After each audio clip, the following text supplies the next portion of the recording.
Salah seorang putra Aceh yang kini berkarir di dunia kepolisian, Kombes Pol Anisullah Emerida SIK SHMH, memperoleh penghargaan Tanda Kehormatan Bintang Bayangkara Nararia dari Presiden Republik Indonesia Joko Widodo.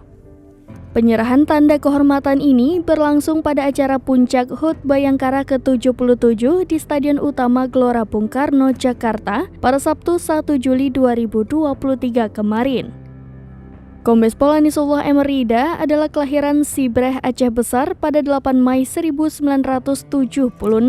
Ia merupakan jebolan Akpol 1998 yang sekarang menjabat sebagai Kabagrimdik PNS Sorodal Pers SSDM Polri. Kombes Pol Anisullah mendapat penghargaan itu bersama 3 perwira tinggi Polri lainnya. Hal ini tertuang dalam Kepres RI nomor 40/TK/tahun 2023 tentang penganugerahan Tanda Kehormatan Bintang Bayangkara Nararia.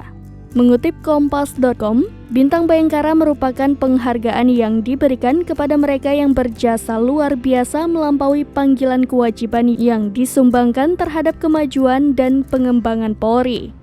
Bintang ini juga diberikan kepada WNI bukan anggota Polri yang berjasa memajukan dan mengembangkan Polri. Adapun Bintang Bayangkara Nararia merupakan kelas terakhir dari Bintang Bayangkara. Kelas ini setara dengan Bintang Kartika Eka Paksi Nararia, Bintang Jalasena Nararia, dan Bintang Swabuana Paksa Nararia. Penghargaan Bintang Bayangkara Nararia memiliki warna dan bentuk yang sama dengan Bintang Bayangkara Pratama, kecuali lingkaran padi dan kapas, lambang Polri, dan 3 bintangnya yang memiliki warna perak, sehingga keseluruhan bintang berwarna perak. Pita kalung dan miniatur kelas ini berwarna dasar hitam dengan 4 jalur kuning yang membagi pita menjadi 5 bagian yang sama lebarnya.